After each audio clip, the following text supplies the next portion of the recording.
Hello guys, আমি Deep and welcome back to my channel Deep exclusive. So এখন আমি এই ভিডিওতে বেসিক্যালি কথা বলবো প্রধান এবং কাবুলিওয়ালা থার্ড উইকের ন্যাশনাল প্লেক্সের বক্স অফিস কালেকশনকে নিয়ে এবং ইন ফিউচারে ফাইটার কিন্তু আসছে কিরকম কি শো পাবে এবং ফাইটারের হাইপ কতটা এবং ফাইটারের জন্য কি প্রধান এবং কাবুলিওয়ালার বক্স অফিস চাপে পড়তে পারে, এই সমস্ত কিছু নিয়ে কিন্তু এই ভিডিওর মধ্যে কথা হবে।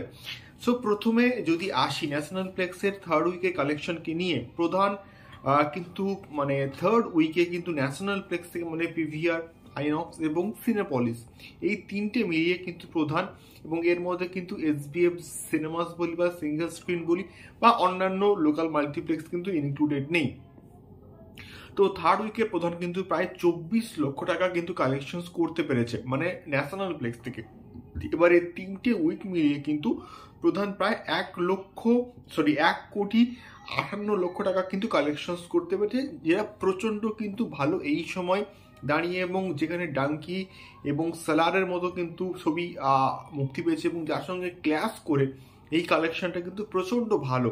ইভেন সিঙ্গেল স্ক্রিন থেকেও কিন্তু বেশ ভালো রকমের কিন্তু কালেকশন করেছে, ইভেন ইন ফিউচারেও কিন্তু করে যাবে। এবারে যদি আসি কাবুলিওয়ালার ক্ষেত্রে, কাবুলিওয়ালা কিন্তু ফার্স্ট এবং সেকেন্ড উইকে কিন্তু ব্যাপক একটা রেসপন্স পেয়েছে অডিয়েন্সের কাছ থেকে, এবং থার্ড উইকে কাবুলিওয়ালা প্রায় 16 লক্ষ টাকা কিন্তু কালেকশন করতে পেরেছে, যেটা কিন্তু প্রচন্ড ভালো। এবারে তিনটে উইক মিলিয়ে ন্যাশনাল প্লেক্স থেকে কিন্তু কাবুলিওয়ালা প্রায় 95 লক্ষ টাকার কিন্তু কালেকশন করতে পেরেছে, এবং দেখা যাক এটা 1 কোটি হতে কতক্ষণ সময় লাগে।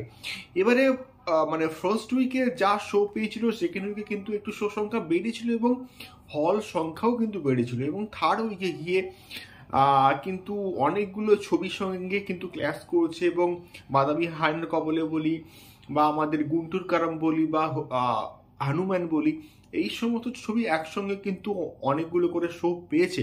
ইভেন হনুমানের রেসপন্স কিন্তু মানে প্রচন্ড ভালো, এবং এবং বাদামি হায়নার কবলে কিন্তু রেসপন্স প্রচন্ড ভালো, এবং এর ফলে কি হচ্ছে, শো কিছুটা হলেও কিন্তু ডিভাইডেড হচ্ছে, এবং কিছু কিছু জায়গায় কিন্তু প্রধান এবং কাবুলিওয়ালা ভালো এখন অব্দি রেসপন্স পাচ্ছে, বাট ইন ফিউচারে কিন্তু কয়েকদিন পর কিন্তু ফাইটারও কিন্তু আসছে, এবং ফাইটারের সেই লেভেলে কি হাইপ আদৌ আছে, এবং এটার কিন্তু ট্রেলার আসবে 15 জানুয়ারি, এবং তখন আমরা বুঝতে পারবো যে এটার হাইপ কতটা কি বাড়ছে, এবং এটার প্রধান এবং কাবুলিওয়ালা যে বক্স অফিস কালেকশন তার উপরে ফাইটারের এফেক্টটা কি হবে, এটা কিন্তু আমরা মোটামুটি বুঝতে পারবো।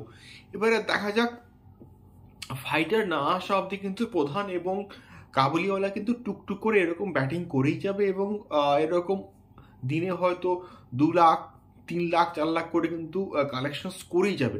এবারে দেখা যাক, যেটা যদি মাল্টিপ্লেক্স চেন থেকে চলে, মানে মাল্টিপ্লেক্স চেনে চলে, তাহলে কিন্তু এটা প্রচন্ড ভালো একটা ব্যবসা করবে বলে আমি আশা করছি। এবারে দেখা যাক লং রানে প্রধান এবং কাবুলিওয়ালা কতটা ভালো পারফরমেন্স করে। এটা ছিল মেনলি ভিডিও। তোমাদের কি মতামত আমাকে অবশ্যই কিন্তু কমেন্ট করে শেয়ার করতে পারো। দেখা হচ্ছে পরবর্তী ভিডিওতে। টাটা।